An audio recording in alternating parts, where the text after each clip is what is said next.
رب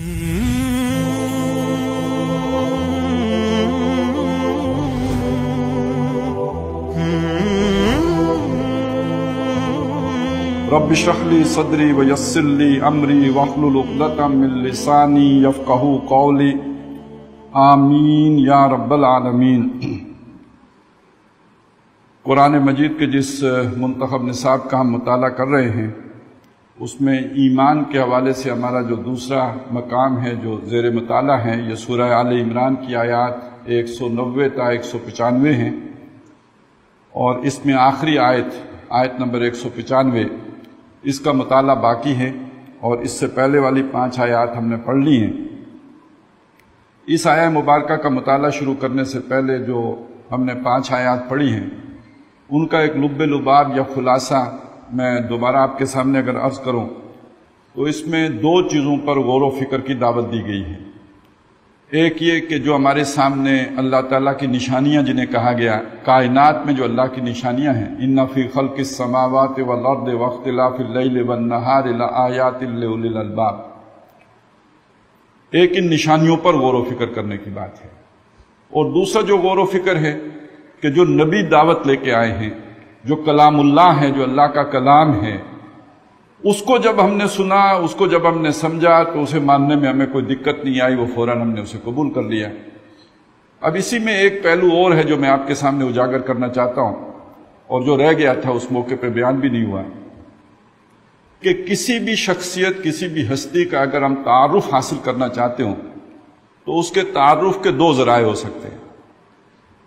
ایک بات مشہور ہے کہ آدمی جب تک خاموش رہتا ہے تو اس کی خوبیاں، اس کی برائیاں پوشیدہ رہتی ہیں۔ جو ہی وہ گفتگو کرتا ہے تو اس کے عیب، اس کے ہنر سارے نمایاں ہو جاتے ہیں، پتہ چل جاتا ہے کہ یہ اندر سے کھوکھلا ہے یا گہرا ہے یا اس کے اندر کوئی ڈیپتھ ہے، اس کا پتہ اس کے بولنے سے لگے گا۔ بالفاظ دیگر انسان کا کلام اس کا سب سے بڑا تعارف ہوتا ہے۔ ہم اگر اللہ کو جاننا چاہتے ہیں، اللہ کو پہچاننا چاہتے ہیں، اللہ کی سنتیں، اس کے قوانین، اس کے طور طریقے دیکھنا چاہتے ہیں تو اس کا سب سے مؤثر، سب سے بڑا، سب سے اہم ذریعہ اس کا کلام ہے، یعنی قرآن مجید ہے۔ اللہ کی پہچان کا سب سے بڑا ذریعہ اللہ کی کتاب ہے، اس لیے کہ وہ اس کا کلام ہے، اور کلام کسی بھی شخصیت کی پہچان کا سب سے مؤثر ذریعہ ہوتا ہے۔ دوسری جو چیز ہوتی ہے کسی بھی آدمی کے ہنر دیکھنے کی یا جاننے کی یا پرکھنے کی، وہ یہ کہ اس نے جو کچھ بنایا ہو، جو تخلیق کیا ہو۔ ہم کوئی مصور ہو، اس نے جو تصویر بنائی ہو، اس تصویر کو دیکھ کے مصور کی کاریگری کا، اس کی صلاحیت کا اندازہ لگاتے ہیں۔ تو اللہ تعالیٰ بھی مصور ہے، هو اللہ الخالق البارئ المصور، اور اس نے جو تصویر کشی کی ہے، خواہ انسان کی ہو یا یہ کہ اپنی ساری جو بھی اس کی مخلوقات ہے، جو پوری کائنات ہے، اس کا مشاہدہ، اس کو باریک بینی سے جائزہ لینا در حقیقت اللہ کے تعارف کا بہت ہی مؤثر، بہت ہی بڑا، یعنی یوں سمجھے جو ایک ٹھوس حقیقت بن کے سامنے آتی ہے چیز۔ اس لیے کہ کلام سے تو بعض کانسیپٹ ہیں جو سامنے آئیں گے، اور تصورات اور تخیلات کو گرفت میں لانا اتنا آسان بھی نہیں ہوتا، لیکن اس کے مقابلے میں ایک ٹھوس حقیقت جو سامنے موجود ہو، اس پر غور و فکر کرنا، اس پر سوچ و بچار کرنا، اس تصور اور تخیل کے مقابلے میں زیادہ آسان ہوتا ہے۔ لہذا اللہ تعالیٰ تک پہنچانے کا ایک بڑا ہی مؤثر، بہت ہی جسے کہیں کہ قابل عمل ذریعہ جو ہے وہ اللہ کی مخلوق یا اللہ کی کائنات ہے۔ کھول آنکھ، زمین دیکھ، فلک دیکھ، فضا دیکھ، مشرق سے ابھرتے ہوئے سورج کو ذرا دیکھ۔ اور یہ کوئی ایک جگہ نہیں ہے جہاں قرآن مجید نے یہ بات کہی ہو، بار بار کہی ہے۔ سورہ آل عمران کا یہ مقام بھی ہے، اسی طرح سورہ بقرہ میں ایک بہت بڑی طویل آیت ہے جسے ہم آیت الآیات بھی کہہ سکتے ہیں، جس میں کئی نشانیوں کا ایک ہی آیت میں ذکر ہے۔ پھر یہ مختلف اسالیب میں کہی ہے، آگے پیچھے دیکھو، اپنے اندر دیکھو، وفی انفسکم افلا تبصرون، اپنے اندر جھانک کے نہیں دیکھے تمہاری کیا کاریگری کی ہے، تمہیں کیسے بنایا ہے، تمہارے اندر اس کی قدرت کے کیا کیا نمونے موجود ہیں، ذرا اپنے ہی اندر جھانک کے دیکھو۔ کہیں جو ہے کسی جیسے وہ عرب کا ماحول اگر سامنے ہو، ایک بدو ہے، وہ اپنے اونٹ پہ بیٹھا ہے، وہ سفر پہ نکلا ہے، دائیں بائیں پہاڑ ہیں، اوپر آسمان ہے، نیچے وادی ہے، اب اس کو جس طرح خطاب کیا فلا ينظرون الى الابل كيف خلقت والى السماء كيف رفعت والى الجبال كيف نصبت والى الارض كيف سطحت، یہ بار بار قرآن مجید نے یہ دعوت دی ہے، اس پر غور کرو، اس پہ سوچو، اس پہ تم جو ہے وہ توجہ دو، اور یہ کہ اس کے نتیجے میں اس کے بنانے والے، اس کے خالق، اس کے مصور، اس کی صنائی کا، اس کے بے عیب ہونے کا، با کمال ہونے کا، اس سے تمہیں اندازہ حاصل ہوگا۔ تو گویا اللہ کی پہچان کا دوسرا جو معرفت کا، پہچان بمعنی معرفت، یہ لفظ زیادہ عام ہو گیا تو اس کا معنی تو پہچان ہی ہے، تو اللہ کے پہچاننے کا یا اللہ کی معرفت کا جو دوسرا بہت ہی مؤثر ذریعہ ہے وہ اللہ کی مخلوق پر غور و فکر کرنا ہے۔ اب یہ دو چیزیں ذہن میں رکھیں، آج ہم جو سمجھے ہوئے ہیں ذرا اس کا ایک اندازہ لگائیں کہ ہم کیا سمجھتے ہیں کہ اللہ کی پہچان کا ذریعہ کیا ہے۔ وہ یہ ہے کہ کچھ آپ نے مراقبے کر لیے، کچھ ضربے لگا لی، کچھ خاص جو ہے ایکسرسائزز کر لی، تو گویا معلوم ہوا کہ یہ معرفت کی کسی بلندی پہ پہنچ گیا۔ کہتے پہنچے ہوئے بزرگ ہیں، اور ہمارے تو ویسے سب سے پہنچے ہوئے بزرگ وہ ہوتے ہیں جو نہ کپڑے پہنے نہ نہائیں دھوئیں۔ تو قرآن مجید اصل میں کوئی ننگے دڑنگ ملنگوں کا کلام کے لیے نہیں اترا ہے ہدایت، یہ معقول لوگوں کے لیے ایک کتاب ہدایت ہے۔ اچھا، اب اسی میں ایک اور چیز، دوسری جو اہم بات ہے وہ سمجھ لیں کہ قرآن مجید نے یہاں جو ایک بات کہی ہے کہ ایک طرف تفکر کا، تدبر کا، غور و فکر کی بات کی، اور دوسری طرف ذکر کی بات بھی کی۔ الذین یذکرون اللہ قیاما وقعودا وعلی جنوبہم، جو اللہ کو یاد رکھتے ہیں کھڑے، بیٹھے، لیٹے، یعنی ہر حالت میں انہیں اللہ یاد رہتا ہے۔ اب میں نے ایک طرف تو آپ کے سامنے ذاکرین کا معاملہ تو کر دیا، جو بھی مراقبوں والے ہیں، چلوں والے ہیں، اور یہ کہ گٹھ پکڑنے والے ہیں یا ملنگ ہیں، ہمیں وہی معلوم ہوتا ہے کہ یہ اللہ والے ہیں اور یہ ذاکر ہیں۔ لیکن یہ کہ دوسری طرف دیکھیں کہ مفکرین جو ہیں، ہمارے مفکرین، تو وہ بھی تو ان ملنگوں سے کوئی کم نہیں ہے۔ کوئی شرابی ہے، کوئی کبابی ہے، کوئی جو جسے گھر کا ہوش ہی نہیں ہے، یعنی ہر اعتبار سے ایک مفکر بھی آپ کو اب نارمل آدمی ہی لگے گا، وہ کسی طرح ایک نارمل زندگی گزارتا نظر نہیں آئے گا۔ آپ کسی پروفیسر صاحب کا تصور کریں تو آپ کے ذہن میں جو ہیولا بنے گا، الجھے ہوئے بال، یادداشت ختم، جا رہا ہے لاہور تو جا کے نکلے گا پشاور سے، اور ادھر یاد آئے گی پروفیسر صاحب کو کہ میں تو لاہور جا رہا تھا۔ یہ کچھ تصور بنا کے ہم نے رکھا ہوا ہے، گویا ایک اور پاگل آدمی۔ قرآن مجید در حقیقت جو چیز ہمارے سامنے رکھتا ہے وہ یہ ہے کہ انسان کی سوچ، انسان کی شخصیت، انسان کا شعور، دو چیزوں کے مجموعے سے پروان چڑھتا ہے، ایک ذکر اور دوسرا فکر۔ وہ جو ایک تصور ہے نا کان دجال کا، کہ اس کی ایک آنکھ بند ہوگی، بعض روایات میں دائیں آنکھ کا ذکر ہے، بعض روایات میں بائیں آنکھ کا ذکر ہے۔ تو ہمارے اس دور میں بہت سی چیزیں ایسی کانی ہوئی ہیں، کسی بھی ایک تصویر کا ایک پہلو موجود ہے، دوسرا پہلو موجود ہے نہیں ہے۔ ذاکرین ہیں تو ان کے اندر فکر نہیں ہے، اور مفکرین ہیں تو ان کے اندر ذکر نہیں ہے، ایمان کی دولت سے محروم ہیں، اس طرف ان کی کوئی توجہ ہی نہیں ہے۔ اچھا، بڑی پیاری بات، یہ پورا نقشہ جو اقبال نے کھینچا ہے بہت خوبصورتی سے، بلکہ اس میں ایک پہلو اور بھی آیا ہے جو آیت ہم آج پڑھیں گے اس سے اس کا بڑا گہرا تعلق ہے، لیکن یہ کہ اس پر بعد میں، لیکن وہ جو جس چیز کو انہوں نے جمع کر کے سامنے رکھا ہے وہ کیا ہے کہ جز با قرآن زیگمی روبائی است، قرآن کے بغیر ایک آدمی جو شیر ہو سکتا ہے وہ بھی بس لومڑی بن کے رہتا ہے۔ جز با قرآن زیگمی روبائی است، فقر قرآن اصل شہنشاہی است۔ قرآن جو فقر یعنی جو استغنا دیتا ہے، بے پرواہ کر دیتا ہے، ہر چیز سے، جو دنیا کی ہر رغبت سے، لالچ سے، محبت سے اونچا اٹھا دیتا ہے، یہ وہ شے ہے کہ جو انسان کو اصل شہنشاہی پر فائز کر دیتی ہے۔ فقر قرآن اصل شہنشاہی است، اور فقر قرآن کیسے پیدا ہوگا؟ فقر قرآن اختلاط ذکر و فکر، یہ ذکر اور فکر کو جمع کرنے سے، مخلوط کر دینے سے، جوڑ لینے سے پیدا ہوگا۔ فقر قرآن اختلاط ذکر و فکر، فکر کامل نہ دیدم جز با ذکر، میں نے کسی کا فکر کامل نہیں دیکھا ذکر کے بغیر، یعنی یہاں ذکر بمعنی ایمان ہے، اللہ پر یقین، اللہ پر ایمان، اس کے بغیر فکر مکمل نہیں ہوتا۔ اچھا، یہ جو میں نے کہا نا ذکر بمعنی ایمان ہے، علامہ اقبال نے اس کو ایک اور جگہ ایک اور انداز میں بیان کیا ہے کہ گما آباد ہستی میں یقین مرد مسلمان کا، یقین اب یہاں تو واقعی ایمان کے معنی میں استعمال ہوا. گما آباد ہستی میں یقین مرد مسلماں کا بیاباں کی شب تاریک میں قندیل رہبانی.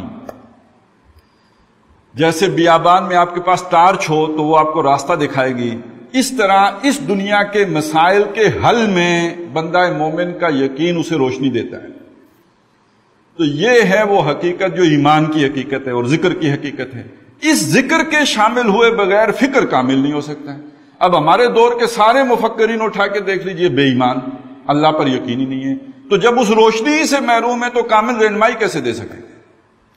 اب ڈاروین ہو تو اسے انسان حیوانی نظر آئے گا پھر، کیونکہ وہ اثر روشنی نہیں ہے جس سے کہ کچھ اور حقائق اس پر منکشف ہوتے.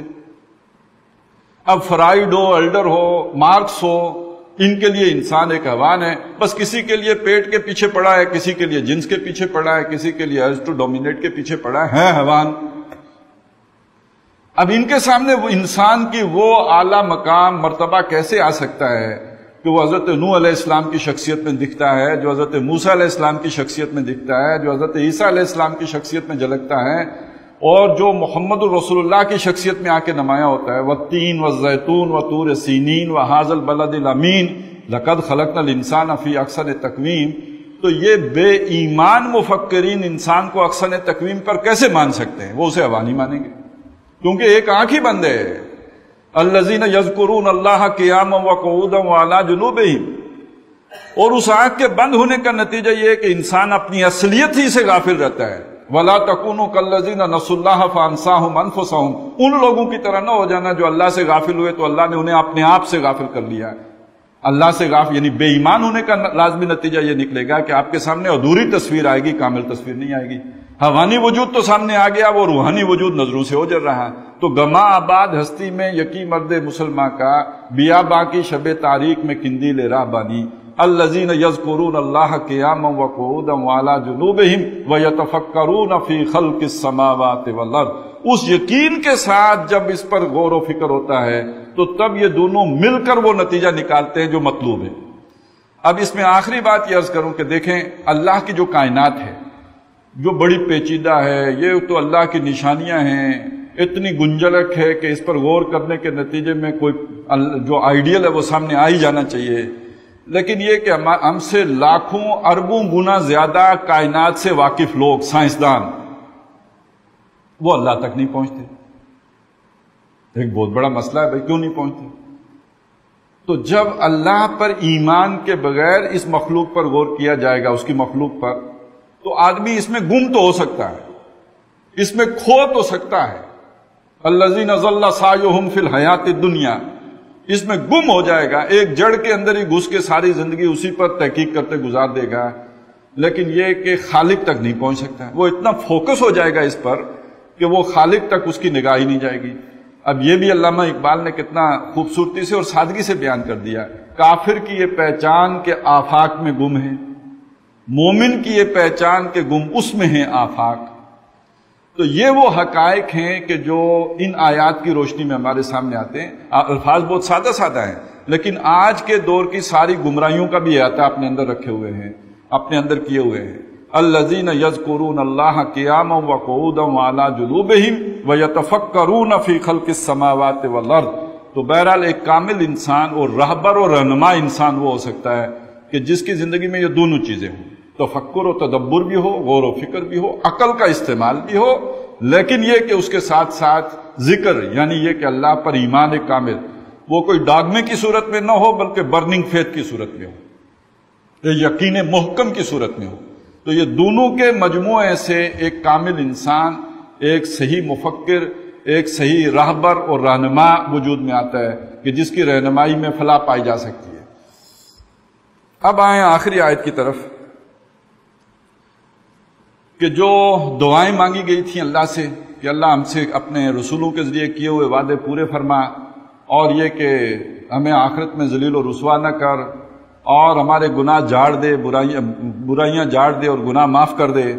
اس سب کے جواب میں اللہ تعالیٰ کی طرف سے جو جواب آیا، فاستجاب لہم، تو ان کے رب نے انہیں مثبت جواب دیا. استجاب جواب دینا، اور اس کو اگر باب استفعال میں لے جائیں تو اس کا مطلب ہے پازیٹیولی رسپونڈ کرنا، کہ اس کو جو بھی مانگا گیا تھا وہ عطا کر دیں، گرانٹ کر دینا۔ فاستجاب لہم، تو ان کے رب نے ان کی پکار سن لی، یہ معنی بھی کیا گیا ہے۔ ان کے رب نے ان کو مثبت جواب دیا، یہ معنی کیا جا سکتا ہے۔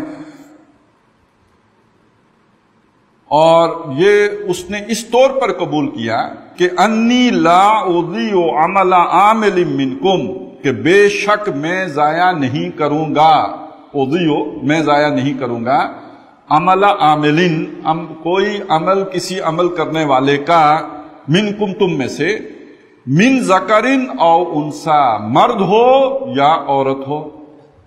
اب یہاں جو انداز اختیار کیا گیا ہے مرد اور عورت کا، بالکل برابر رکھ کے کیا گیا ہے، عورت ہو مرد ہو، اس کا کوئی عمل کسی عمل کرنے والے کے کسی عمل کو ضائع نہیں کروں گا۔ بعضکم من بعض، اس لیے کہ تم ایک دوسرے ہی میں سے ہو۔ یہ جو بات اضافی کہی گئی ہے، یہ کیوں کہی گئی؟ اس لیے کہ جس معاشرے میں قرآن مجید نازل ہو رہا ہے اس میں عورتوں کو مردوں کے برابر تو نہیں سمجھا جاتا۔ ان کو آپ کو معلوم ہے کہ ایسے بھی لوگ تھے، سارے ایسے نہیں تھے لیکن بعض لوگ ایسے بھی تھے کہ جو اپنی بچیوں کو زندہ زمین درگور کر دیتے تھے، گاڑ دیتے تھے زمین میں، غیرت ان کی ایسی تھی۔ پھر یہ کہ یہ معاملہ بھی وہاں پہ تھا کہ بہت زیادہ شادیاں کرتے تھے، اور جو پھر وہ فوت ہو جاتا تھا مرد، تو جو اس کی اولاد ہے وراثت میں جہاں اور چیزیں دیتے تھے وہاں اپنی مائیں بھی تقسیم کر لیتے تھے، اور عورتوں کو وراثت دینا اور حصہ دینا، یہ جو خود وراثت میں تقسیم ہو رہی ہیں ان کو کون حصہ دے گا؟ آپ ذرا سوچیں نا۔ اور یہ تو عرب کی حالت ہے، باقی دنیا میں کون سی کوئی ترقی تھی، یا اس سے آگے کی بات تھی؟ وہ پاؤں میں جوتی سمجھا جانا، اور یہ وہ ساری دنیا۔ اور عیسائی تو سمجھتے یہ تھے کہ آدم علیہ السلام کو ورگلانے والی اماں ہوا ہیں، لہذا ہمیں یہ جو سزا ملی ہوئی ہے مشقت کی اور محنت کی، اور دنیا میں آ کے یہ جو آزمائش میں ہم پڑے ہیں، اس کا سبب بھی عورت ہے۔ تو یہ سارے جو تصورات ہمارے ہاں بھی آئے ہیں، یہ اصل میں کرسچینٹی سے آئے ہیں۔ تو قرآن مجید نے اس تصور کو بہرحال مختلف انداز میں اس کا رد کیا ہے۔ ایک تو یہ بات بتائی کہ جو شیطان نے ورگلایا تھا اور جو وسوسہ کیا تھا دونوں کو کیا تھا، صرف اماں ہوا کا معاملہ نہیں ہے، آدم اور حوا دونوں کو، فوسوس لہما، اس نے ان دونوں کو وسوسہ ڈالا، ایک کی بات نہیں ہے، دونوں کو ڈالا۔ اور اسی طرح یہاں پہ بھی بعضکم من بعض، تم ایک دوسرے میں سے ہو۔ حیرت ہوتی ہے آج بھی بہت سے لوگ ہمارے ہاں، بعض ایسے مفکر کہیں، دانشور کہیں، پتہ نہیں جو بھی کہیں آپ انہیں، لیکن یہ کہ وہ اب بھی اس فرق کو روا رکھتے ہیں۔ ہمارے ایک جاننے والے تھے، وہ تو انہوں نے صاف ایک دفعہ کہا کہ عورتوں میں تو روح ہوتی ہی نہیں ہے، وہ مکمل انسان بھی ماننے کے لیے تیار نہیں، ظاہر روح ہی نہیں ہوتی تو پھر حیوانیت ہی باقی رہ جاتی ہے۔ تو قرآن مجید نے اس سارے تصور کی نفی کی ہے، بڑے زوردار انداز میں کی ہے۔ اور یہاں پہ بھی آپ دیکھیں کہ اللہ نے کہا کہ ٹھیک ہے، یہ جو ایک معاملہ ہے نا، اور یہ سورہ نساء میں یہ واضح کر دیا کہ گھر کے اندر سربراہ مرد ہوگا، الرجال قوامون علی النساء، لیکن یہ بات کہنے سے بھی پہلے اس کے لیے ایک ذہن سازی کی ہے کہ دیکھو اللہ نے جو بعض کو بعض پر فضیلت دے رکھی ہو، اس کو تم اس پر جلا نہ کرو، اس پر کوڑا نہ کرو، اس کی تمنا نہ کیا کرو۔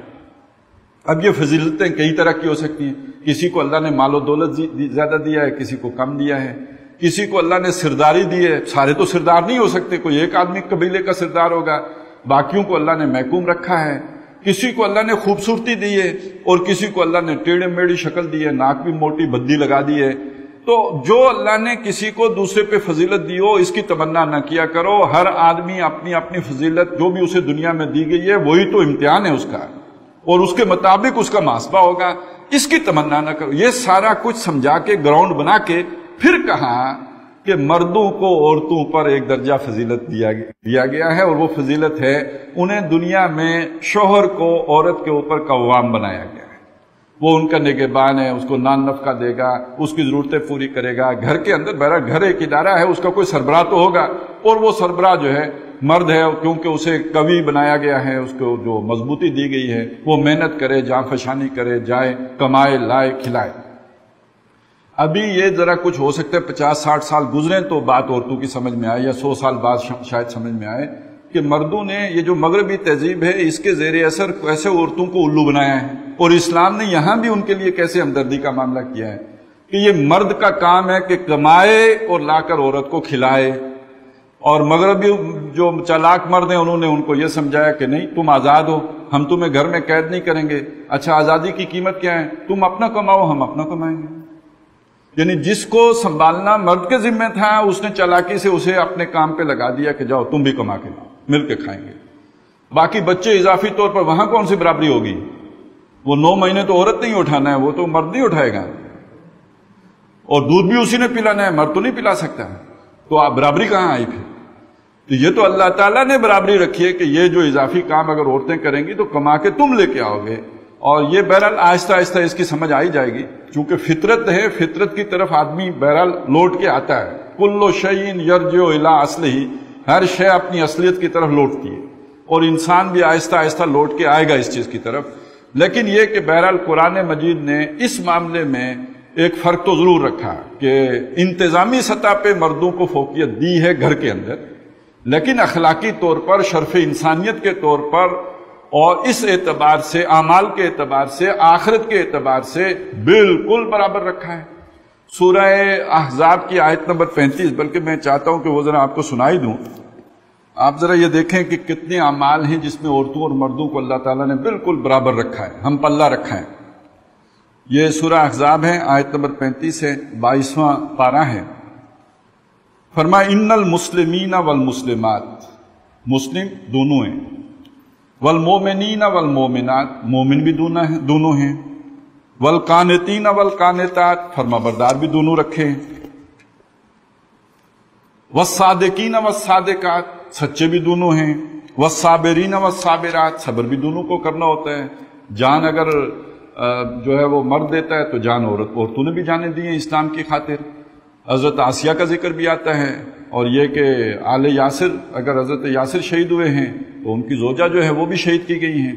والخاشعین والخاشعات، اور اسی طرح خشیت رکھنے والے مرد اور خشیت رکھنے والی عورتیں اس میں بھی برابر ہو گئے۔ والمتصدقین والمتصدقات، صدقہ کرنے والے مرد، صدقہ کرنے والی عورتیں۔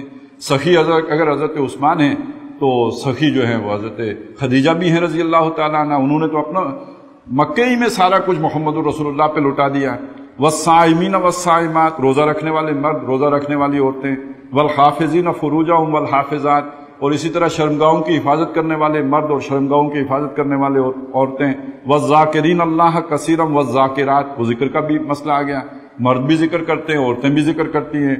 تو یہ سارے اوصاف اگر آپ جمع کریں، مسلم 1، مومن 2، جو قانتین 3، صادقین 4، صابرین 5، خاشعین 6، متصدقین 7، صائمین 8، حافظین 9، اور ذاکرین 10 اوصاف جو اخلاقی جو اور روحانی بنیادیں رکھتے ہیں، اس میں اللہ نے بالکل برابر رکھا۔ اور یہاں جو بات کہی ہے، ذرا الفاظ تو تھوڑے سے ہیں لیکن یہ سارے کو احاطہ کر لیتے ہیں۔ بعضکم من بعض، تم ایک دوسرے میں سے ہو۔ دیکھیں دنیا میں کوئی نوع ایسی نہیں ہے جس کی جنس کو اس اعتبار سے اونچ نیچ کا حاصل ہو کہ یہ کسی اور سے پیدا ہوا ہے اور یہ کسی اور سے پیدا ہوا ہے، ایک ہی رحم سے پیدا ہوتے ہو۔ آپ ذرا سوچیں، عجیب بات ہے، ایک ہی ماں ہے، اسی کا رحم ہے، ایک ہی باپ ہے، اس کا نطفہ ہے، اور اس سے ایک پیدا ہوا مذکر، دوسرا اگر مؤنث ہوا تو ہم نے کہا ایک اعلیٰ ہے اور دوسرا گھٹیا ہے۔ یہ کوئی لاجک میں آنے والی بات ہو، کوئی سمجھ میں آنے، کوئی معقولیت کے کسی پیمانے پہ پوری اترنے والی بات ہو؟ اور پھر دوسرا یہ کہ اگر ایک گھٹیا ہے اور ایک شرف انسانیت پر فائز ہی نہیں ہے تو ایک غیر انسان سے پھر انسان کیسے تولد ہو جائے گا؟ مان لیا کبھی بھینس نے کبھی گائے دیے اور کبھی گائے سے بیل پیدا ہو جو ہاتھی پیدا ہوا ہے، مرغی انڈا تو دے سکتی ہے لیکن یہ کہ مرغی جو ہے وہ کوئی کبوتر تو نہیں پیدا کر سکتی۔ تو اسی طرح غیر انسان، آپ اسے انسان ہی نہیں مان رہے، اسے انسان کیسے پیدا ہو جائے گا؟ تو بعض اوقات انسان نامعقولیت میں بھی ساری حدیں پھیلان جاتا ہے۔ تو بعضکم من بعض، تم ایک دوسرے میں سے ہو۔ فالذین ہاجروا، یہاں تو وہ مسئلہ تو ختم ہو گیا، وہ ذیلی طور پر ضمنی طور پہ آیا تھا۔ اصل بات جو سمجھائی وہ یہ کہ دین کے معاملے میں مرد اور عورت میں کوئی فرق نہیں ہے۔ دنیا کے اس اختیار کے معاملے میں تو فرق ہے وہ ظاہر ہے چپراسی میں بھی اور جو ایک کسی جو ڈپارٹمنٹ کو لے کے چل رہا ہے، ہیڈ کر رہا ہے، اس میں بھی فرق ہو جائے گا، ان کے اختیارات برابر تو نہیں ہوں گے، گھر کے اندر بھی یہ فرق ہو جاتا ہے۔ اچھا یہ اپنے کانٹریکٹ سے ہوتا ہے، آخر کیوں مرد سے بھی پوچھا جاتا ہے تم قبول کرتے ہو اور عورت سے بھی پوچھا جاتا ہے کہ تم یہ شادی قبول کرتے ہو؟ اس لیے کہ یہ کانٹریکٹ ہو رہا ہے، معاہدہ ہو رہا ہے، اور تین دفعہ پوچھا جاتا ہے۔ تو وہ اس معاہدے کے بعد تو پھر ٹھیک ہے، ایک نے دوسرے کو اوبے کرنا ہوتا ہے اور اس کی اطاعت کرنی ہوتی ہے، وہ ایک بالکل علیحدہ بات ہو گئی، لیکن اخلاقی طور پہ بالکل برابر ہو گئے۔ اب وہ اعمال کون سے ہیں؟ اہم ترین بات کی طرف آ جائیے، وہ سب سے بڑے بڑے اعمال کون سے ہیں جو اللہ کو بہت پسند ہیں، جو اصل اسلام ہے؟ نماز، روزہ، حج، زکوٰۃ کا یہاں ذکر نہیں ہو رہا، کچھ اور ہی باتیں ہیں جن کا ذکر ہو رہا ہے۔ تو دیکھیے کیا ہیں وہ باتیں۔ پہلی بات فرمائی فالذین ہاجروا، پس وہ لوگ جنہوں نے ہجرت کی، اور یہاں ہجرت سے مراد بہت واضح ہے، جنہوں نے اپنے گھر بار چھوڑے اور محمد الرسول اللہ کے ساتھ ہجرت کر کے، یعنی اپنا سارا کچھ داؤ پہ لگا دیا۔ گھر بار چھوڑنا اپنا، اس زمانے میں آپ سوچیں نا، آپ کی جو اصل سٹرینتھ ہے وہ آپ کے قبیلے کے ساتھ ہے، آپ کا جو سوشل سٹیٹس ہے وہ آپ کے اس سوسائٹی کے ساتھ ہے جہاں پہ آپ ہیں۔ تو یہ گھر چھوڑنا صرف چار دیواری چھوڑنا نہیں ہے۔ آپ جب کسی اور علاقے میں جا کے آباد ہوں گے، نہ کوئی آپ کو جانتا ہے، نہ پہچانتا ہے، نہ آپ کی وہ حیثیت ہے، نہ آپ کے ماں باپ سے کوئی واقف ہے، تو گویا آپ اپنا سٹیٹس بھی چھوڑ رہے ہیں، اپنی حیثیت چھوڑ رہے ہیں، اپنا مقام، مرتبہ، ہر شے چھوڑ کے جا رہے ہیں، ایک نئے ملک میں اجنبی بن کے جا کے رہ رہے ہیں اور زیرو سے شروع کرنے جا رہے ہیں۔ تو یہ ہجرت، تو یہ ہجرت تھی۔ تو فالذین ہاجروا، یعنی اب اس میں جمع کر لیں، عورتیں ہوں یا مرد ہوں، بعضکم من بعض ہے، تو جنہوں نے ہجرت کی، مرد ہوں یا عورت ہوں، وَأُخْرِجُوا مِن دِيَارِهِمْ، اور وہ نکالے گئے اپنے گھروں سے۔ اب بعض وہ لوگ تھے جنہیں مجبور کیا گیا کہ وہ وہاں سے نکلیں، انہیں مجبور کر کے نکالا گیا وہاں سے، اور بعض وہ ہیں کہ جنہوں نے حضور صلی اللہ علیہ وسلم کا حکم مان کے وہاں سے نکلے۔ اب حضرت عمر رضی اللہ تعالیٰ نکلے تو انہیں کوئی مجبور تو نہیں کر سکتا تھا نا، وہ تو حضور کے حکم کی وجہ سے نکلے۔ وہ بھی ایک روایت ملتی ہے کہ جب لوگ پیچھا کرنے والے آئے تو وہ باقی تو خیر کہیں آگے پیچھے ہو گئے، حضرت عمر کھڑے ہو گئے، انہوں نے کہا جس نے جو چاہتا ہے کہ اس کی ماں اسے روئے، آؤ مجھے روکو۔ تو وہ تو نکلے بھی اس شان سے ہیں، تو انہیں تو کسی نے زبردستی نہیں نکالا، وہ تو پازیٹیولی اللہ کے رسول کے حکم کے تحت اپنا ملک چھوڑ کے نکلے۔ لیکن بہت سے ایسے بھی مفلوق الحال تھے، کمزور تھے، ضعیف تھے، مستضعف تھے، کہ جن کو مجبور کیا گیا کہ وہ اپنے گھروں سے نکلیں۔ تو فالذین ہاجروا واخرجوا من دیارہم وَأُوذُوا فِي سَبِيلِي، اور اذیتیں دیے گئے میرے رستے میں۔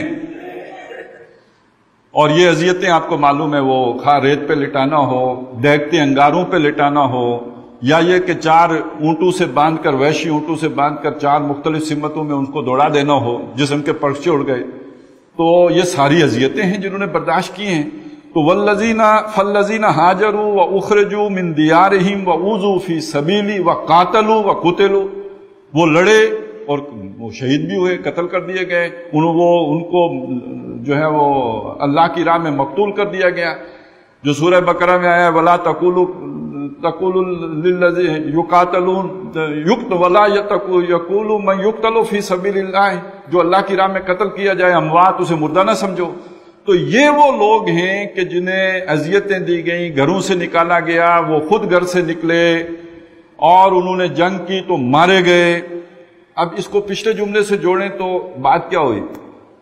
ان کی دعائیں اللہ نے قبول کر لی۔ وہ آیا نا فَاسْتَجَابَ لَهُمْ رَبُّهُمْ، تو دعا تو بے شک سارے کرتے رہے، جنہوں نے اپنی کمٹمنٹ شو کی ہے، دعا ان کی قبول ہوئی ہے۔ فَاسْتَجَابَ لَهُمْ رَبُّهُمْ، ان کو ان کے رب نے کہا انی لا اضیع عمل عامل منکم من ذکر و انثی، مرد و عورت ہو جس نے ہجرتیں کی ہیں، اذیتیں برداشت کی ہیں، دکھ جھیلے ہیں، گھروں کو چھوڑا ہے، میں ان کے کسی عمل کو ضائع کرنے والا نہیں ہوں۔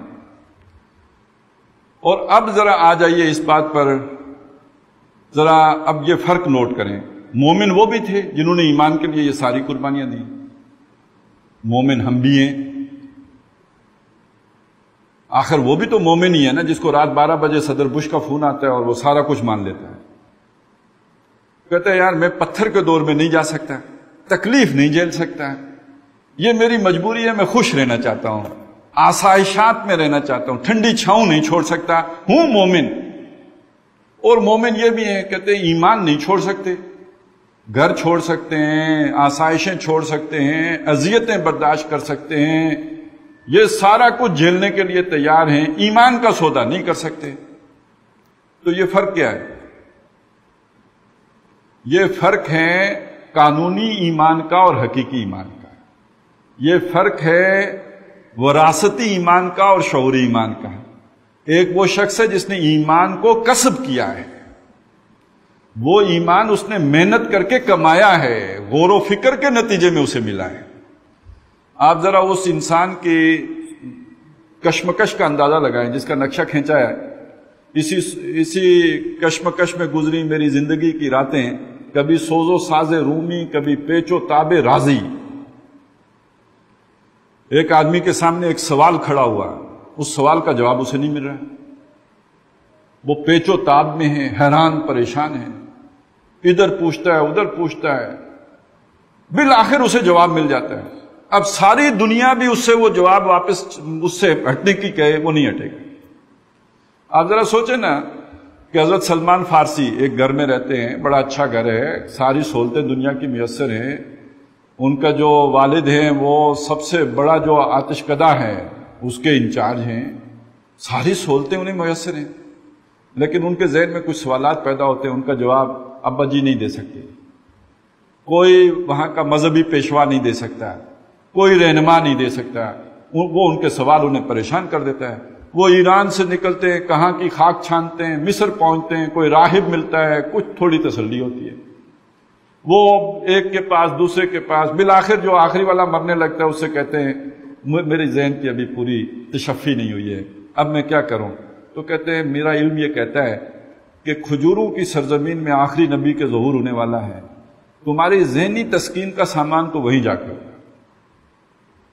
اب وہ وہاں سے آتے ہیں، مدینے پہنچتے ہیں، یہاں پہ آ کے تو غلام بنا لیے جاتے ہیں اور پھر وہیں پہ رہتے ہیں۔ آخر محمد رسول اللہ کی بعثت ہوتی ہے صلی اللہ علیہ وسلم، پھر وہ لمبا واقعہ ہے، بہرحال جب ایمان لے آتے ان سے ان کا ایمان کوئی کیسے لے گا؟ تو جس نے ایمان کا کسب کیا ہو، سوچ کے غور کر کے اس نے اسے حاصل کیا ہو، یہ وہی ہیں کہ جو پھر اللہ کی راہ میں یہ والی قربانیاں دے سکتے ہیں۔ باقی جس کا ایمان، جیسے دیکھیں اس سطح پہ آ کے ہم سکھ ہندو سارے برابر ہو جاتے ہیں۔ سکھ اس لیے سکھ ہے کہ سکھوں کے گھر پیدا ہوا تھا تو سکھ ہے، تو ہم اس لیے مسلمان ہیں کہ مسلمانوں کے گھر پیدا ہو گئے تو مسلمان ہیں۔ خدا نہ خواستہ اگر کسی انگریز کے گھر پیدا ہوتے تو ہم عیسائی ہوتے، اور سکھوں کے گھر پیدا ہوتے تو سکھ ہوتے، اور ہندوؤں کے گھر پیدا ہوتے تو ہندو ہوتے۔ ہم نے ان سوالات کے جوابات کی تلاش میں کیا محنت کی ہے، کیا کوشش کی ہے، کیا وقت لگایا ہے، کیا اس کے لیے اپنا جو ہے وہ سر کھایا ہے؟ کچھ بھی نہیں کیا۔ لہذا مفت ملی ہوئی شے اور اس کی ہمیں پرواہ بھی نہیں ہے، اس کا سودا کرتے بھی ہمیں دیر نہیں لگتی۔ تو جنہوں نے اس شے کو حاصل کیا، اس کے لیے وقت لگایا، اس کے لیے اپنے جسم و جان کی صلاحیتیں لگائیں، وہ تو اسے جو ہے اس کا سودا کرنے کے لیے کبھی تیار نہیں ہوں گے، گھر چھوڑ دیں گے، سب کچھ جو ہے وہ برباد کر دیں گے۔ اچھا، یہ ہے وہ شے جس کو اقبال نے کہا تھا فقر قرآن۔ یہ فقر قرآن جو ہے کہ جس میں انسان فقیر بن جائے، مطلب کیا ہے؟ یہ ساری چیزیں اس کی نگاہوں سے اتر جائیں، ان کا سودا کرتے اسے دیر نہ لگے۔ اس کا یہ مطلب نہیں کہ یہ چیزیں اس کے لیے اہمیت ہی نہیں رکھتی، اس کا یہ مطلب نہیں کہ یہ چیزیں اس کی زندگی میں نہیں رہتی، اس کا یہ مطلب نہیں کہ وہ ملنگ بن جاتا ہے۔ مطلب یہ کہ ان چیزوں کی اہمیت اتنی ختم ہو جاتی ہے، اپنے ایمان کے مقابلے میں وہ حقیر ہو جاتی ہے، وہ کمتر ہو جاتی ہے، ان کا سودا کرتے دیر نہیں لگتی، ان کو لوٹاتے دیر نہیں لگتی۔ ابو بکر کو کیا دیر لگی اپنا سارا گھر کا مال حضرت نبی اکرم صلی اللہ علیہ وسلم کے قدموں میں ڈالنے میں، اور صحابہ کو کیا دیر لگی اپنا گھر مکہ چھوڑ کر مدینے آ کے ٹھہرنے میں، اور جو سچے تھے انہیں کیا دیر لگی جب تبوک کی پکار لگی ہے، واپس نہیں پھیرا کبھی فرما جنوں کا، تنہا نہیں لوٹی کبھی آواز جرس کی۔ یہ تو ان لوگوں کا کام ہے نا جن کی کمٹمنٹ یہ ہو اپنے ایمان کے ساتھ اور اپنے یقین کے ساتھ اور اپنے نظریے کے ساتھ اور اپنے اعتقاد کے ساتھ۔ باقی یہ کہ جن کا ڈاگما ہو، بس ایک عقیدہ کی پوٹلی ہے کہیں رکھی ہوئی ہے، ان کو تو ظاہر ہے اس کا سودا کرنے میں کوئی دیر نہیں لگے گی، جیسے انہیں اپنا سب کچھ لٹانے پہ کوئی دیر نہیں لگے گی۔ یہ ہے فقر قرآن اصل شہنشاہیت، اور اسی کا تعلق اصل میں انسان کے تزکیے کے ساتھ بھی ہے۔ ایمان دل میں آ کے ایسا راسخ ہو جائے کہ ہر شے حقیر ہو جائے، کمتر ہو جائے، اور اس کو لٹانے میں اسے کوئی باک نہ رہے، یہ ہے کہ جو جس تزکیے پہ قرآن مجید اسے پہنچانا چاہتا ہے۔ وَمَن يُوقَ شُحَّ نَفْسِهِ فَأُولَٰئِكَ هُمُ الْمُفْلِحُونَ، جو اپنے جی کے لالچ سے بچا لیا گیا، یہ وہ لوگ ہیں جو بامراد ہو گئے ہیں، جنہوں نے اپنی اصلیت کو پا لیا ہے، جنہوں نے اپنی حقیقت کو اچیو کر لیا ہے، جنہوں نے اپنے پوٹینشل کو اب ذرا صحیح معنوں میں ایکسپلائٹ کرنے کا طریقہ سیکھ لیا ہے۔ تحروا رشدا، وہ جو آتا ہے نا جنات کے بارے کی سورہ جن میں، تحروا رشدا، اس کا ترجمہ کیا ہے جو شیخ الہند نے کہ انہوں نے اٹکل کر لی۔ اٹکل کرنا کیا ہوتا ہے؟ کسی بھی کام کے کرنے کو، جیسے ایک آرٹسٹ کوئی کام کرتا ہے نا، ماہر فن، جب آپ اس کام کو اس طرح کر لیتے ہیں، ایک ڈرائیونگ جو عام آدمی کرتا ہے، ایک سلطان گولڈن بھی ڈرائیونگ کرتا تھا، تو دونوں کی ڈرائیونگ ایک جیسی تو نہیں ہوتی نا، ایک آرٹ ہے جو آپ کے اندر پیدا ہو جائے۔ تو جب کسی کام کو جیسے ایک آرٹسٹ کرتا ہے اس طرح کرنے کا آپ کے اندر فن آ جائے، یہ اٹکل ہے۔ اٹکل کوئی عام چیز نہیں ہے، اٹکل ایک بہت ہی، یعنی آپ فنکار ہو گئے اس کام کے۔ تو انہوں نے اس دین کے رستے پہ چلنے کی اٹکل کر لی، یعنی یہ کہ اس فن سے آشنا ہو گئے۔ اب ان کے اندر وہ آنکھ پیدا ہو گئی ہے کہ وہ جو دیکھتی ہے، جو دل کی آنکھ ہے۔ اچھا، اس کو اقبال نے ایک اور انداز میں بھی بیان کیا ہے کہ جگر خون ہو تو چشم دل میں ہوتی ہے نظر پیدا۔ جگر خون کب ہوتا ہے؟ جب دنیا لٹتی ہے، جب یہ سارے نقصانات ہوتے ہیں، جب یہ رشتے ناتے ٹوٹتے ہیں، جب دیکھتے انگاروں پہ لیٹتے ہیں، جب ماں باپ ناراض ہوتے ہیں، جب بیوی بچے کوستے ہیں، تو تب جگر خون ہوتا ہے نا۔ یہ جگر خون ہوتا ہے تو چشم دل میں نظر پیدا ہوتی ہے، اور چشم دل میں نظر پیدا ہوتی ہے تو جہاں بینی آتی ہے، زمانے کو دیکھنے کا ایک حوصلہ پیدا ہوتا ہے۔ اب آپ کائنات پر غور کریں گے تو کائنات کی وہ والی سمجھ آئے گی، الذین یذکرون اللہ قیاما وقعودا وعلی جنوبہم۔ اچھا، وہ جو میں نے کائنات کو دیکھنے کی بات کی ہے، تو پہلے مصرے میں اقبال یہی بات کہتے ہیں، کار جہاں بانی سے ہے دشوار تر کار جہاں بینی۔ اس جہاں کا انتظام کرنا، انسرام کرنا، اس سے مشکل کام ہے، اسے سمجھنا، اس کی حقیقت جاننا، اس میں گہرا اترنا۔ تو کیسے اتریں؟ ان آنکھوں سے نہیں دیکھ سکتے آپ زمانے کو، کار جہاں بینی ان آنکھوں سے نہیں ہو سکتا۔ جگر خون ہو تو چشم دل میں ہوتی ہے نظر پیدا۔ انسان کی آنکھ، وہ دل کی آنکھ، اس پر پردے پڑے ہوئے ہیں، لالچوں کے پردے پڑے ہوئے ہیں، محبتوں کے پردے پڑے ہوئے ہیں، مفادات کے پردے پڑے ہوئے ہیں، تعصبات کے پردے پڑے ہوئے ہیں۔ یہ قرآن مجید اندر جا کے یہ پردے اتارے گا، اندر جا کے آپ کے اندر ایک جہاد کی کیفیت پیدا کرے گا، کلیش کی کیفیت پیدا کرے گا، ٹکراؤ کی کیفیت پیدا کرے گا۔ اس ٹکراؤ کے نتیجے میں آپ کے تعصبات بھی ختم ہو جائیں گے، مفادات بھی ختم ہو جائیں گے، گھر بار بھی اڑ جائیں گے، وطن بھی چھوڑنا پڑے گا، رشتے ناتے بھی ٹوٹ جائیں گے، اور اس سے جگر خون ہوگا۔ اور جب جگر خون ہوگا تو آپ کے دل میں وہ نظر پیدا ہو جائے گی۔ اب آپ جہاں کو سمجھ سکتے ہیں۔ اب الذین یذکرون اللہ قیاما وقعودا وعلی جنوبہم کی کیفیت پیدا ہو جائے گی۔ اب تو دل میں رچ بس جائے گا خدا۔ اب اس کے لیے کوئی وظیفے کرنے کی ضرورت نہیں ہے، اب اس کے لیے چلے کاٹنے کی ضرورت نہیں ہے۔ اب ایک آپ کے دل میں وہی آ کے آباد ہو گیا، ہر حال میں آپ کو یاد رہے گا، اٹھتے بیٹھتے لیٹے وہی وہ ہے، اس کے علاوہ آپ کے دل میں کوئی رہا نہیں۔ یہ ہے وہ مشکل راستہ کہ جو جنہوں نے پہچانا انہوں نے ہی پہچانا اور انہوں نے ہی سمجھا۔ تمہیں گویا مسلمانم بالارزم کے دانم مشکلات لا الہ رہا، جو نہیں سمجھے تو ٹھیک ہے، کام چل رہا ہے۔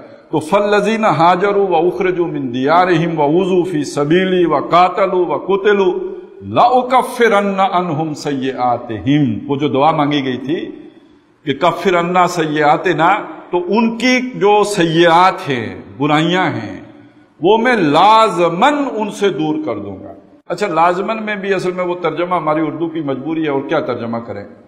جو لوگ عربی زبان سے واقف ہیں انہیں معلوم ہے کہ یہ جو کفر یکفرو ہے، اسی سے اکفرو تھا، اب اس کے اوپر لام تاکید داخل کیا، لا اکفرو، پھر اسی پہ نہیں چھوڑا، اس کے اوپر نون ثقیلہ لگایا، نون خفیفہ بھی ہوتا ہے یعنی سنگل نون، وہ ڈبل نون لگایا، نون ثقیلہ۔ تو اب اگر اس کا ترجمہ کر دیں کہ ہم کوشش کریں اس زبان کے اعتبار سے، تو وہ کچھ یوں ہوگا کہ لازماً لازماً لازماً، کیونکہ تین قسم کی تاکیدیں آ گئی ہیں، یقیناً، لازماً، بالتحقیق، تو یہ تو خیر اردو میں پھر اچھا ہی نہیں لگتا، تو ہم ایک ہی لازمن لگا کے کام چلا لیتے ہیں. تو میں لازمن ان کی برائیاں ان سے دور کر دوں گا. جو اس طرح کی قربانیاں دیں گے، جو اس طرح کے ڈیووٹڈ لوگ ہوں گے، ان سے اگر کچھ غلطیاں ہوں گی، کمیاں رہ جائیں گی، وہ رہ جائے گا، دور کر دوں گا. وَلَأُدْخِلَنَّهُمْ جَنَّاتٍ، اور انہیں میں لازمن ان باغات میں داخل کروں گا، تجری من تحتہا الانہار، جن کے درمیان نہریں چلتی ہیں. یعنی اصل میں دیکھیے، یہ دنیا میں ہم اچھے سے اچھا گھر کیوں بناتے ہیں؟ دنیا میں ہم اپنی رہائش گاہیں اور پھر یہ کہ باغات، اور اب دیکھیے ہمارے ہاں جو اکثر حضرات دنیا میں اچھا مقام بھی بنا لیتے ہیں، اور کہیں کوئی 22ویں گریڈ سے جا کے ریٹائرڈ ہوتا ہے، کوئی جرنیل بن کے ریٹائرڈ ہوتا ہے، تو اس کے بعد ان کو جو سودا سماتا ہے کیا ہوتا ہے؟ آپ ذرا ادھر باراکول سے پیچھے چلے جائیں نا، آپ کو فارم ہاؤس ملیں گے. وہ بلکہ جو نیول فارم ہاؤس ہے اس میں بھی جا کے دیکھیں، جرنلوں کے بڑے بڑے فارم ہاؤس ملیں گے، اور اس میں پھر وہ کسی نے کوئی پھول لگا رہا ہے، کوئی بوٹے لگا رہا ہے، کسی نے گائے رکھی ہوئی ہے، کسی نے بھینس رکھی ہوئی ہے. آدمی وہی کل شیء یرجع الی اصلہ. تو یہ ایک باغ کا تصور، اس میں پانی کا تصور، اس میں پرندوں کا تصور، پھر ساتھ جو ہے بیل بوٹوں کا تصور، یہ انسان کی فطرت میں رچا بسا ہے. آدمی کہتا ہے فرصت کے 2-4 دن ملیں تو ایک ایسی جگہ ہو، بے در و دیوار سا ایک گھر بنانا چاہیے. تو وہ بے در و دیوار سا گھر تو خیر پھر اس میں یہ سارا کچھ ہو تو تب وہ مزہ دیتا ہے. تو یہ جو شے ہے، یہ انسان اس کی بھی قربانی دیتا ہے، اپنے اس آئیڈیل کا بھی قربانی دیتا ہے نا. وہ پھر اپنا اوقات اس میں نہیں لگاتا، وہ ان اعلیٰ مقاصد کے لیے لگاتا ہے جو دنیا میں اس نے اللہ پر ایمان لانے کے نتیجے میں اپنے سامنے رکھے. تو اب اس کی ان خواہشات اور ان جو بھی فطری ضرورتیں ہیں، ان کے پورا کرنے کا وافر سامان جنت میں فراہم کیا جائے گا. وہاں باغ بھی ہوگا. وہ اچھا، وہ اس کے لیے تصور بھی یہی دیا نا، جنات عدن کا جو تصور آتا ہے، یہ ریزیڈینشل گارڈن، ایک ایسا باغ جس میں رہائش بھی ہے، گھر بھی ادھر ہی بنا ہوا ہے، وہی فارم ہاؤس جسے ہم کہیں. تو وہ انسان کی سوچ کے قریب ترین بات آ جاتی ہے. اچھا ہوگا کتنا بڑا؟ بڑی دلچسپ روایات ہیں، وہ ہمارے تصور میں ہی بات نہیں آتی. ظاہر ہے سارے لوگ تو پہلے ہی حلے میں جنت نہیں جائیں گے نا، کچھ اہل ایمان ایسے بھی ہوں گے جو دوزخ سے ہو کے جائیں گے. اب آپ سوچیں اس آدمی کو جو سب سے آخر میں دوزخ سے نکلے گا اور جنت میں جائے گا، معلوم ہوا سب سے کم ترین جنتی یہ ہوگا.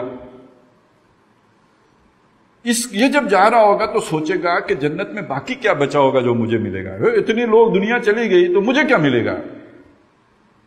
تو جب یہ جنت میں جا کے جو اسے دیا جائے گا، اس آخری جنتی کو، کم ترین سطح کا جو جنتی ہے وہ دنیا کی 7 زمینوں کے برابر ہوگا. تو وہ جو السابقون ہیں، اولئک المقربون فی جنات النعیم، وہ جو نعمتوں والے باغات میں ہوں گے، ان کے سٹیٹس کو تو یہ کبھی پہنچ ہی نہیں سکتا. ان کے پاس کیا کچھ ہوگا؟ ایک اشارہ کیا ہے سورۃ الدہر میں، اذا رأیت ثم رأیت نعیما وملکا کبیرا. جب وہ دیکھیں گے، مڑ کر دیکھیں گے وہاں پہ، اور وہ کیا ہوں گی؟ نعمتیں ہوں گی، بے شمار نعمتیں. اور دوسری بات کیا ہوگی؟ ملکن کبیرہ، بادشاہت ہوگی، بہت بڑی بادشاہت.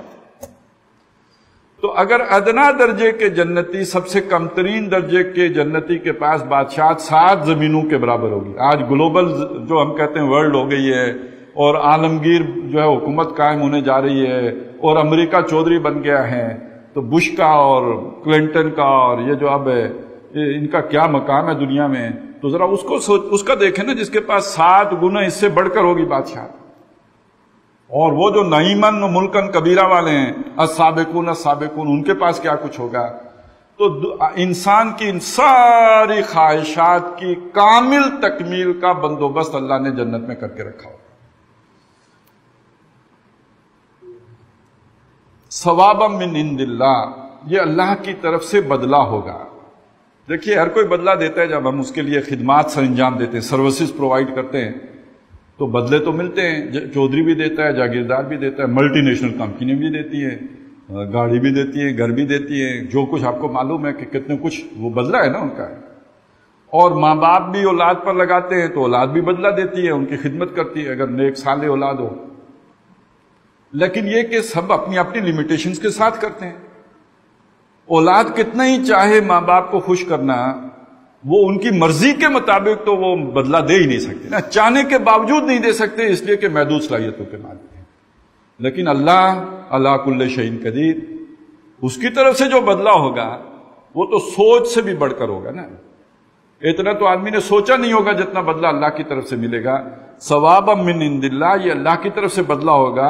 اور اگلی بات یہ کہی واللہ عندہ حسن الثواب، بہترین بدلہ تو اللہ ہی کے پاس ہے، اور کوئی دے ہی نہیں سکتا، دینا بھی چاہے تو نہیں دے سکتا۔ نہ کوئی حکومت دے سکتی ہے، نہ کوئی بادشاہ دے سکتا ہے، نہ کوئی وزیر دے سکتا ہے، نہ کوئی مشیر دے سکتا ہے، نہ کوئی داتا دے سکتا ہے، نہ ان داتا دے سکتا ہے۔ دے سکتا ہے تو صرف اللہ ہی بدلہ دے سکتا ہے، اس کے سوا تو کوئی بدلہ دینے کا جو ہے روادار ہی نہیں ہو سکتا۔ اب وہ جو آخر میں ایک بات وہ جو اوپر رہ گئی تھی، وہ فقر قرآن والی، تو قرآن مجید انسان کے اندر یہ دنیا سے جو بے اعتنائی پیدا کرتا ہے، بے رغبتی پیدا کرتا ہے، اس سے انسان کی وہ صلاحیتیں جن پر کہ اسے پیدا کیا گیا ہے وہ اجاگر ہوتی ہیں۔ دیکھیے اللہ تعالیٰ نے جو بھی مخلوق بنائی ہے اس کے لیے ایک اصول رکھا ہے، والذی قدر، اس نے ایک تقدیر بنائی ہے۔ مکھی ہے، اسے 2 پر دیے ہیں، 2 ٹانگیں دی، اس کی ضرورت پوری ہو رہی ہے نا اس سے، تو اس کی ایک تقدیر رکھی۔ وہدا، پھر اس کو ہدایت بھی دے دی کہ ان کو استعمال کیسے کرنا ہے، ٹانگوں کا کیا استعمال ہے، پروں کا کیا استعمال ہے، ہونٹوں کا کیا استعمال ہے، زبان کا کیا استعمال ہے، ہر شے ان کا استعمال بھی اس کو سکھا دیا۔ جو چیزیں دی وہ تقدیر ہے، ان چیزوں کے استعمال کا جو طریقہ ہے وہ ہدایت ہے جو اللہ نے دے دی۔ اب یہ جو انسان ہے اس کی کوئی مخفی تقدیر بھی ہے جو ہمیں نظر نہیں آتی، مطلب یہ آنکھیں نظر آ جاتی ہیں، کان ہے، ناک ہے، اور ہمارا جسم ہے، ہم اس کی ضرورتیں بھی کھانا پینا ہے، اور اس سے اس کو جو ہے ایکسرسائزیں کرتے ہیں، سارا کچھ کرتے ہیں، یہ سب اس تقدیر کو زیادہ سے زیادہ بہتر استعمال کرنے کے لیے کرتے ہیں۔ آنکھ کا بہترین استعمال، ٹانگوں کا بہترین استعمال، سر کا بہترین استعمال، ہر شے کا بہترین استعمال۔ ایک تقدیر انسان کی اور بھی ہے، وہ جو اس کی ہمیں نظر نہیں آتی، وہ تقدیر ہے اس کی روح، وہ بھی تو اس کے اندر ودیت کی گئی۔ اس روح کی کا پوٹینشل کیا ہے، وہ معراج کر سکتی ہے۔ اس روح کا پوٹینشل اگر دیکھنا ہو تو وہ جو شخصیتیں قرآن نے بیان کی ہیں، والتین والزیتون وطور سینین وہذا البلد الامین، یہ چیزیں نہیں ہیں، یہ 3 حضرت نوح علیہ السلام کا علاقہ جہاں انجیر زیادہ ہوتا تھا، زیتون وہ کوہ زیتون جہاں حضرت عیسیٰ علیہ السلام نے کھڑے ہو کے پہاڑی کا واز کہا، طور سینین موسیٰ علیہ السلام کو جہاں کتاب دی گئی، ھذا البلد الامین محمد رسول اللہ کی شخصیت، لقد خلقنا الانسان فی احسن تقویم، انسان کو احسن تقویم پہ بنایا، مطلب کیا ہے، بہت بڑے اونچے پوٹینشل پہ بنایا ہے، جس کی تقدیر بہت اونچی ہے۔ ان شخصیات کو دیکھو، لیکن اس تقدیر کو بروئے کار کیسے لایا جا سکتا ہے؟ ایک آدمی کو ٹانگیں ملی ہوں لیکن وہ چارپائی سے اٹھے ہی نہ تو ٹانگوں کا کیا فائدہ؟ آنکھیں ہوں کمرے سے باہر ہی نہ نکلے تو آنکھوں کا کیا فائدہ ہے؟ کان ہوں اس نے روئی ٹھوسی ہوئی ہو تو کانوں کا کیا فائدہ ہے؟ اسی طرح انسان کی تقدیر اصلاً تو وہ ہے جہاں پہنچے حضرت نوح علیہ السلام، حضرت موسیٰ علیہ السلام، حضرت عیسیٰ علیہ السلام، محمد رسول اللہ صلی اللہ علیہ وسلم۔ لیکن اس تقدیر کو ایکسپلائٹ کرنے کا طریقہ کیا ہے؟